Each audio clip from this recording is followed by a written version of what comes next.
Alan's rework is probably one of the best rework I've seen in gacha games.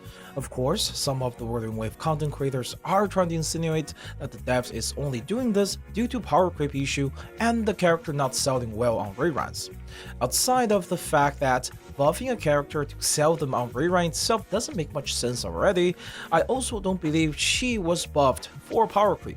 Well, I'm not going to say power creep doesn't exist, it's not just about slapping on bigger numbers or making her hit harder. That's the easy way out, and honestly, pretty boring. I think Island's rework is about the game's identity and its long-term vision. Look, let's get one thing straight right off the bat. Alan is not unusable before this rework.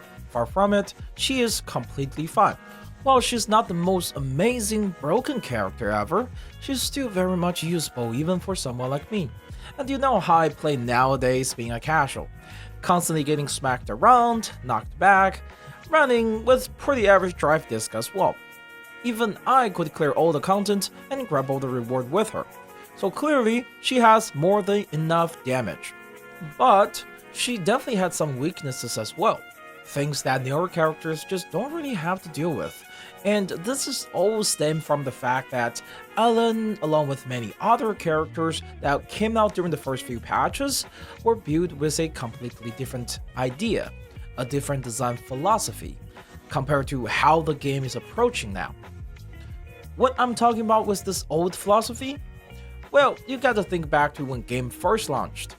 You remember when ZTZ's developer held that Creators Roundtable, where they had a talk with the developer from Street Fighter. And when you look at those initial characters, you can totally see it. It's really reflect in that first wave. A lot of them have design that feels like they're out of a fighting game. They had those little combo optimizations and things that, let's be real, were probably way too complex or difficult for a gacha game, especially on mobile. But beyond that, they had built-in weaknesses on purpose. A huge amount of Ellen's potential damage was loaded onto the very last hit of her basic attack combo. Now, if you manage to land that hit, you will see some really good DPS, but the catch was you had no iframe while you were doing the attack. So against any boss that wasn't just standing there, trying to complete that full combo was a massive risk. You'd often just get hit right out of it. And what if Ellen dodged to stay safe? Well, then she'd lose all that backloaded damage with a very weak dodge counter. It was a damage loss either way for her, a real pick your poison kind of situation. Ellen does her best work when an enemy was stunned, but at the same time, the most optimal way to play her is still to play her on field. This wasn't just an Ellen problem. In fact, looking back, a lot of early characters seems to grapple with a bit of identity crisis under their initial design philosophy, clashing with the way game's meta evolved. Another example would be Lyca. He was clearly designed back then to be an on-field stun-focused character, but how does everyone use him now?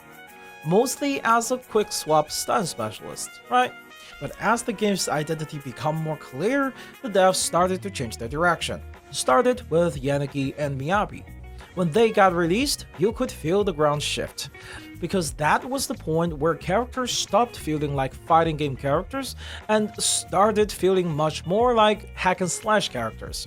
And this ties directly into how enemies work and how fights feel. Think about it. Enemy interactions is what makes combos fun, right? If the enemy just stand there like a training dummy and doesn't attack often, the fight is boring. It's just a DPS check.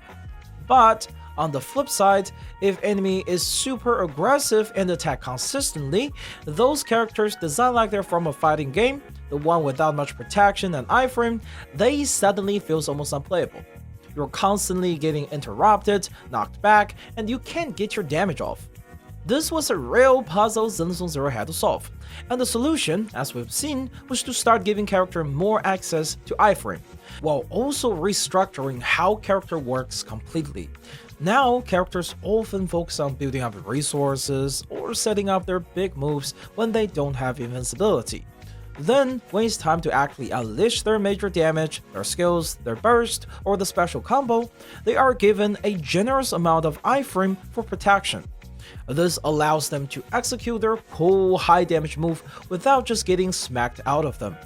And the brilliant side effect of this is that it allows developers to design more exciting, more interactive, and frankly, more aggressive enemies. Because aggressive enemies don't immediately translate to massive DPS loss for the player. You have the tools, the iframe to deal with aggression while still doing your damage. You can especially feel this in things like double elite fights. Before, if you couldn't perfectly stun both of them together, it felt incredibly difficult, almost chaotic, and your damage would plummet because of the enemy's attack. Now, while stunning them together is still optimal, and you'll definitely do more damage that way, you'll no longer lose a massive chunk of your potential damage if you can't manage it perfectly. You have more breathing room, more ways to safely deal a lot of damage even when they are hectic. It makes the combo flow much better and feel less punishing when you're not playing absolutely perfectly. So, how did the developer apply this new, more hack-and-slash friendly philosophy to Island?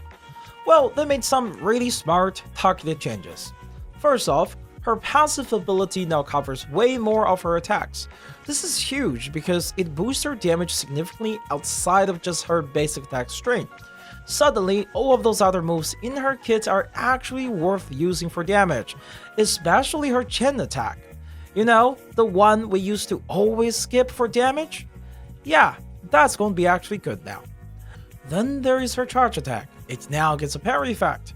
This is a fantastic quality of life improvement because it allows her to build up her resource a bit more easily and more safely.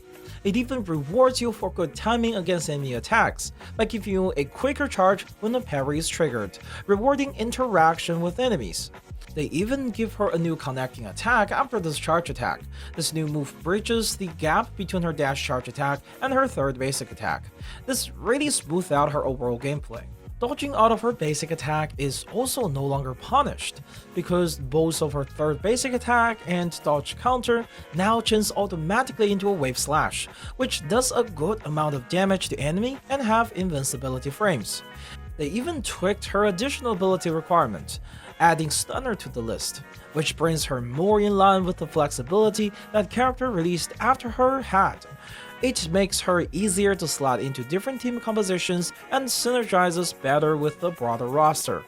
All of these changes together make her much more modern and much more aligned with the hack-and-slash philosophy we have been seeing. And as a day 1 Island user, I'm pretty happy about the changes. But hey, that's just my take on the Island's rework. I think it's more than just numbers. I think it's a reflection of an evolving game and a commitment for better design. But I'm really curious to hear what's your thought about this. Do you agree with the idea of a shifting design philosophy? How does the rework Island feel to you? Let me know down in the comments down below. And as always, this has been Steamedbunx. Thanks for watching, and I'll see you in the next video.